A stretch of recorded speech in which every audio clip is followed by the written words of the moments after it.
Bienvenidos al audio estudio de la Biblia.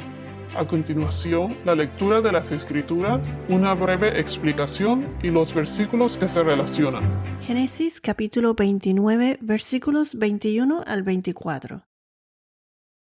Entonces Jacob dijo a Labán: Dame mi mujer, porque mi tiempo se ha cumplido para unirme a ella.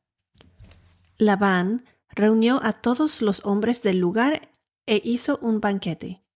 Y al anochecer tomó a su hija Lea y se la trajo, y Jacob se llegó a ella. Y Labán dio su sierva Zilpa a su hija Lea como sierva.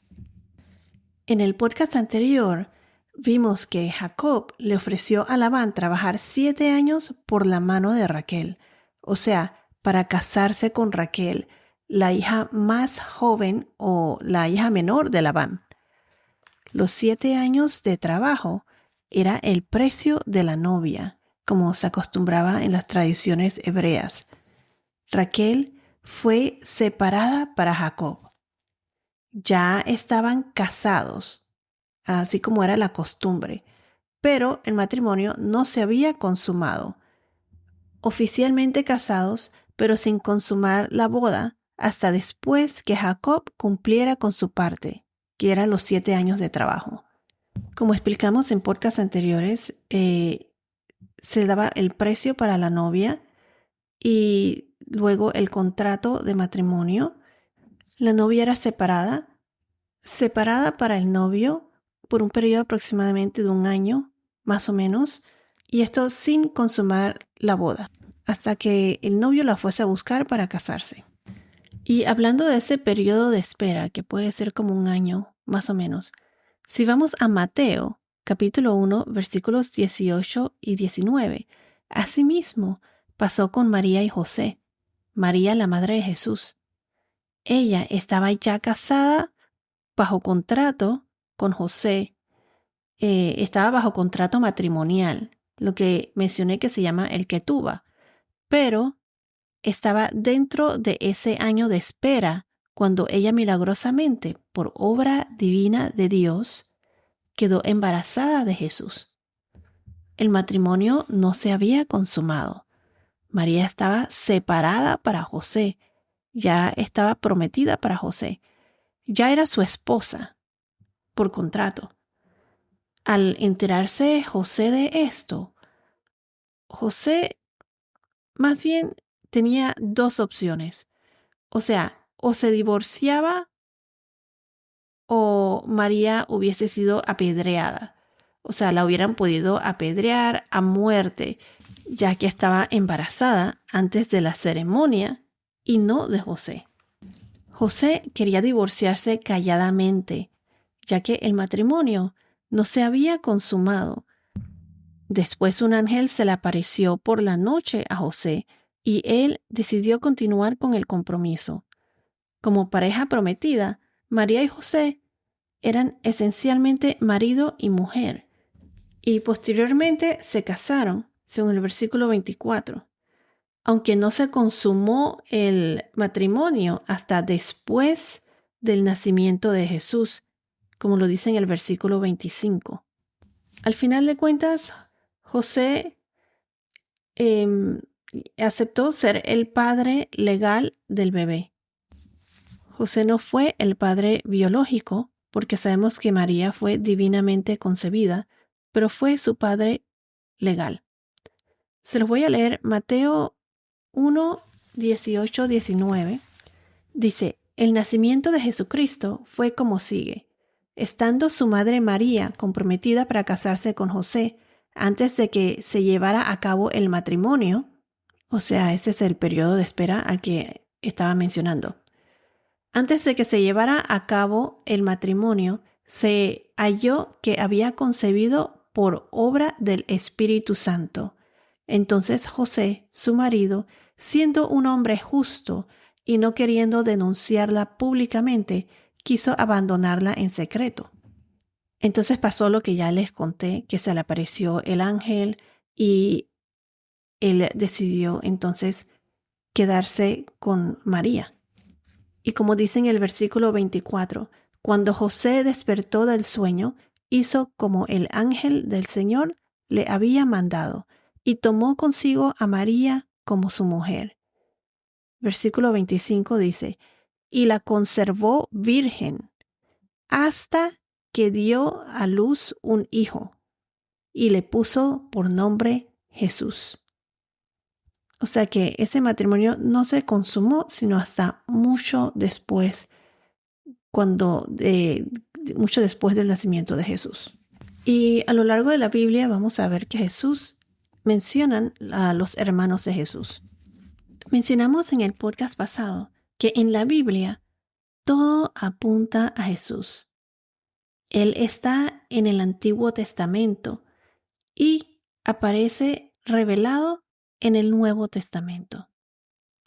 Como dije, es importante estar claros con la tradición de la boda hebrea, de esas costumbres, ya que es una demostración de la gran boda de Jesús con el cuerpo de creyentes, que es considerado su iglesia, o sea, su novia. Todo esto apunta a Jesús y a la celebración de su boda con nosotros, con los creyentes. Brevemente, como se lo mencioné antes, primero el pago por la novia, el moar, que es el regalo, o sea, el pago del novio a la novia y a su familia. Si estás escuchando este podcast por primera vez y no has escuchado el podcast pasado, te recomiendo que lo escuches. Aquí lo explicamos con mucho más detalles. Entonces, ¿cómo se relaciona esto con Jesús? Jesús, el novio, que en inglés es bridegroom, pagó por nosotros. Nosotros representamos a su novia, su cuerpo de creyentes. ¿Y cómo así? O sea, en la cruz. Él pagó por nosotros en la cruz, con su propia vida. Jesús se sacrificó para redimirnos de nuestros pecados y poder así nosotros, los que lo aceptamos y creemos en Él, en Jesús, estar en el reino de Dios, en la presencia del Señor. Recuerden que el pecado no puede estar en la presencia de Dios. Dios es vida, Jesús es vida eterna y el pecado es la muerte. Nosotros fuimos comprados por Jesús y le pertenecemos a Él. Él pagó por nosotros, por su novia. Entonces, ¿se acuerdan que mencioné el ketubah? El ketubah es el contrato matrimonial. La novia, el aceptar al novio, casarse con él. Este contrato matrimonial, el ketubah, se sella con una copa de vino, según la tradición de las bodas hebreas. Entonces, miren que la última cena es la ceremonia de la boda. En inglés se dice betrothal, el compromiso. Jesús dijo que esta copa, refiriéndose a la copa de vino, se los voy a leer. Este es Lucas capítulo 22, versículo 20. Dice, de la misma manera, tomó la copa después de haber cenado, diciendo, esta copa es el nuevo pacto en mi sangre, que es derramada por ustedes. La última cena era la ceremonia del compromiso para la boda. Entonces, después del ketubah, la copa de vino del pacto matrimonial, hay un periodo de espera, típicamente 1 año antes de consumar la boda, como lo acabo de mencionar. Nosotros estamos viviendo en este periodo, nosotros como la novia. El periodo de espera entre el compromiso, o sea, el betrothal, y la consumación de la boda es el periodo donde la esposa espera hasta que Jesús, el esposo, venga por nosotros para celebrar y consumar y tener la gran celebración de nuestra unión. Jesús llegó al mundo. El nacimiento de Jesús, esa profecía se cumplió. La parte que no se ha cumplido es que Él va a venir por nosotros. Entonces, en la tradición hebrea, La novia debe prepararse en este año de espera. Debe ponerse hermosa y mantenerse fiel a su esposo hasta el día de la boda, de la gran celebración. Entonces, asimismo, nosotros debemos mantenernos fiel a nuestro esposo, a Jesús, fiel en nuestro caminar con Él hasta el día en que Jesús venga por nosotros, en donde nos encontraremos en los cielos para llevarnos a la gran celebración. Nosotros, como la novia, somos separados en espera de su venida, de la venida de Jesús. Cuando aceptamos a Jesús, le pertenecemos a Él y es nuestro deber de mantenernos fiel. La buena noticia es que en Romanos capítulo 3:23, que dice, por cuanto todos pecaron y no alcanzan la gloria de Dios, gracias al sacrificio de nuestro Salvador, de Jesús, tenemos esa garantía de que seremos limpios de pecados por su sangre, debido a su sangre derramada en la cruz. Y solo tenemos que aceptar a Jesús y tener una relación con Él. Este proceso de preparación es lo que se le llama el proceso de santificación. O sea, primero somos justificados por Jesús cuando Él se sacrificó en la cruz por nosotros, y nuestro caminar en Él, nuestra relación con Él, ese tiempo de espera, es la santificación de nuestro caminar en Cristo.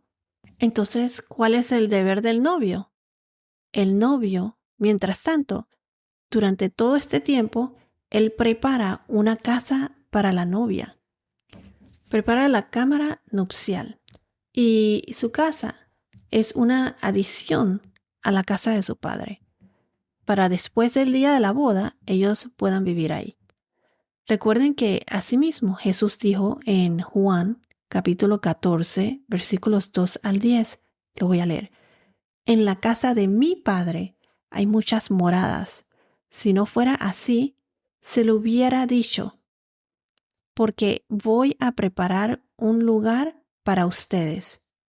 Y si me voy y les preparo un lugar, vendré otra vez y los tomaré a donde yo voy, para que donde yo esté, allí estén ustedes también, y conocen el camino a donde voy.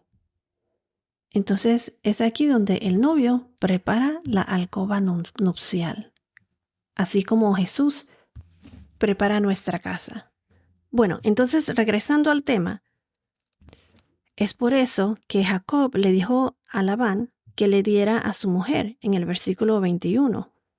Dame mi mujer porque mi tiempo se ha cumplido para unirme a ella, o sea, consumar el matrimonio.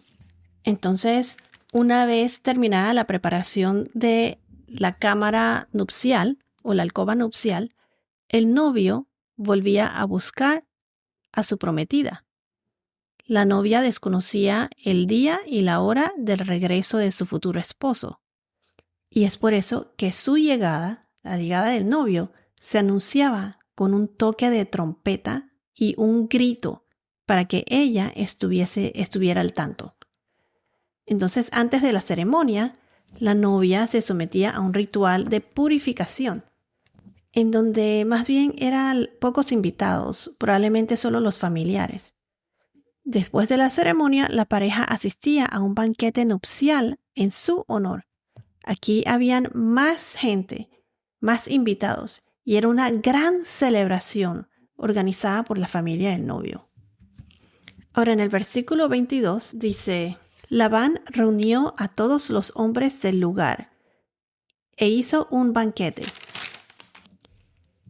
Era costumbre en aquella época de que si el padre de la novia podía correr con ese gasto, las festividades de la boda duraban 7 días. El primer día sería el gran día. Involucra la procesión hacia y desde la casa de la novia para traerla a la fiesta de la boda. De hecho, muchas de las parábolas de Jesús tratan con las fiestas de bodas. Así que, si no comprendes lo de la fiesta de la boda, no comprenderás esas parábolas. Es por eso que esto debe estar bien claro y por eso lo he repetido varias veces. Como decía, esto involucró la procesión hasta y desde la casa de la novia para llevarla a la fiesta de las bodas. Ellos buscarían a la novia usualmente de noche y tendrían lámparas e irían a la casa de la novia y ellos la traerían de vuelta a la ceremonia de la boda. Esto representa la segunda venida, que lo vemos en Mateo capítulo 25, que habla de las vírgenes con sus lámparas para manteniendo su aceite y sus lámparas encendidas, esperando al novio, en donde no se sabe el día ni la hora en la que el novio vendría. Asimismo, Jesús vendrá para finalizar la boda. Él vendrá por nosotros para finalizar la boda y consumarla. Entonces, ahora la ceremonia de la boda involucra la lectura del contrato matrimonial y una gran comida en donde asistían ambas familias y vecinos. Y al final del día, el padre entregaría la novia al novio y el novio envolvería su capa alrededor de la novia que estaba velada, o sea, con un velo durante toda la ceremonia. Estaba cubierta y el novio la llevaría a la cámara nupcial donde se consumaría el matrimonio. Pero la fiesta de la celebración continuaría durante toda una semana. El primer día normalmente comenzarían tarde en la mañana, a lo mejor a las 11 o 12, donde irían a la casa de la novia y de allí la llevarían a la fiesta. Ya ella estaba vestida y todo. La novia estaría lista esperando a que la buscaran. Cuando llegan a la fiesta, estarían tomando, bailando, había música y todo eso. Y la celebración duraría toda la tarde, hasta la noche. Y entonces se lee el contrato matrimonial y todo eso. Los otros 6 días, la gente va a sus trabajos durante el día y luego en la noche regresarían de vuelta para la fiesta de la boda. Y en ese día los familiares se prepararían otra fiesta grande con mucho vino, mucha música, baile, comida y todo eso. Y así hasta completar los 7 días. Muchas tradiciones de hoy en día se basan en esta tradición cristiana. O sea, por ejemplo, la familia de la novia se sienta a un lado de la iglesia y la familia del novio se sienta del otro lado. Pero bueno, regresando al tema, ahora veremos aquí en el versículo 23, o sea, recuerden que todo este tiempo la novia estaba con el velo puesto, no se le podía ver la cara. El versículo 23 dice, y al anochecer tomó a su hija Lea y se la trajo, y Jacob se llegó a ella. Aquí el padre de la novia, Labán, lleva a su hija Lea a la cámara nupcial para entregársela a Jacob y consumar el matrimonio. Fíjense que aquí cuando el padre de la novia le entrega a la novia al novio, de aquí sale la tradición del padre al entregar la novia al novio en la ceremonia. Hoy en día es el padre o la madre o el padre y la madre que entregan la novia al novio al llegar al altar. También la costumbre de tirar arroz, bueno, que ahora son semillas, para no matar a los pájaros. Esa costumbre de tirar arroz es porque eso representa abundancia. Y fíjense que en la tradición hebrea de aquella época, cuando ellos regresaban el segundo o tercer día, los días después de la celebración, no el primer día, ellos regresaban con frutas y cosas así, que es como desearle, o sea, simboliza desearle a los novios pues que sean fructíferos y que se multipliquen. Entonces aquí el padre entrega a la novia, a Lea, a la cámara nupcial para consumar el matrimonio. Esto mientras todos los invitados están afuera. Así era como funcionaba eso. El novio no podía elegir cuándo iba a ser consumado la boda, porque de ser así, probablemente habría sucedido eso durante el día, muchísimo antes, cuando comenzó la fiesta de la boda. O sea, a una hora más temprano. Pero ya que el novio no hubiese querido esperar más tiempo. Entonces, esto ocurría después de un brindis hecho por el padre. Entonces, ya cuando el padre trae a la novia para entregársela a Jacob, eso fue en la noche. Y se puede asumir que Labán esperó a que sea tarde en la noche para así llevar a cabo su plan. O sea, el de entregar a Lea y no a Raquel. Jacob ya habría bebido por montones. En esa época se celebraba bastante con vino. Y entonces, como dice en el versículo 23, Jacob se llegó a ella. Esto significa que tuvieron relaciones sexuales. El matrimonio fue consumado. ¿Pero qué pasó? Labán, el padre de la novia, engañó a Jacob y en vez de traerle a Raquel, que tanto había esperado por ella, le llevó fue a Lea, a su hermana mayor. Vamos a finalizar el versículo 24. Y dice, y Labán dio su sierva Silpa a su hija Lea como sierva. Esto era considerado un regalo muy generoso y veremos más adelante que Silpa, Z-I-L-P-A, Silpa, se convertirá en una futura concubina, no esposa, sino concubina de Jacob. Así como Abraham y Sara, que Sara tenía su concubina.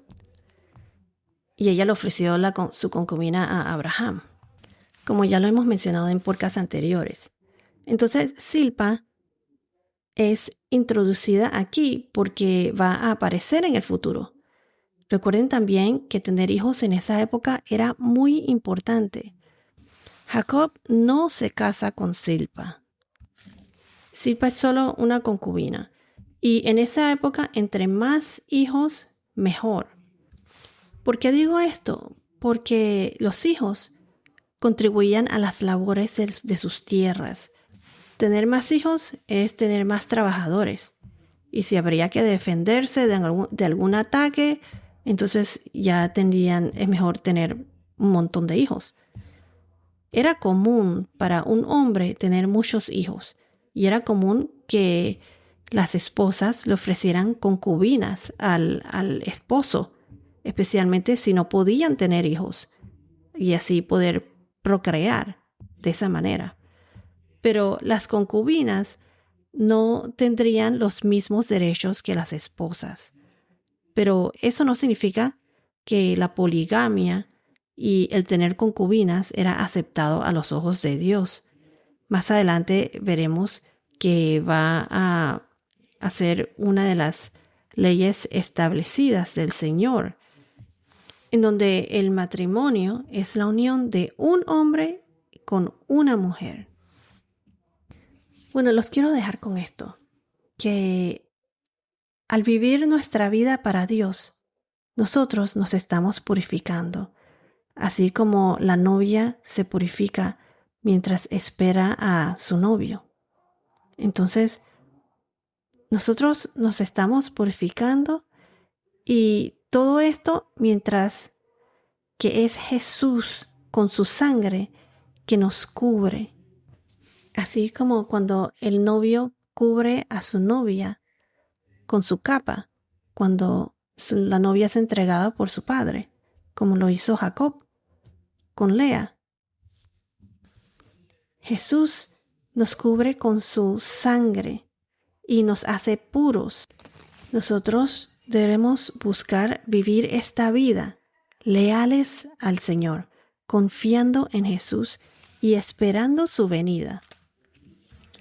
Todo esto es como una hermosa foto de esta boda y tendremos nosotros una gran fiesta cuando Jesús regrese por nosotros y brindaremos y celebraremos eternamente para siempre. En el próximo podcast veremos qué es lo que pasa cuando Jacob se da cuenta de que consumió esa boda con Lea y no con Raquel. con la que él amaba. Bueno, esto es todo por ahora. Que tengas un día muy bendecido y hasta la próxima.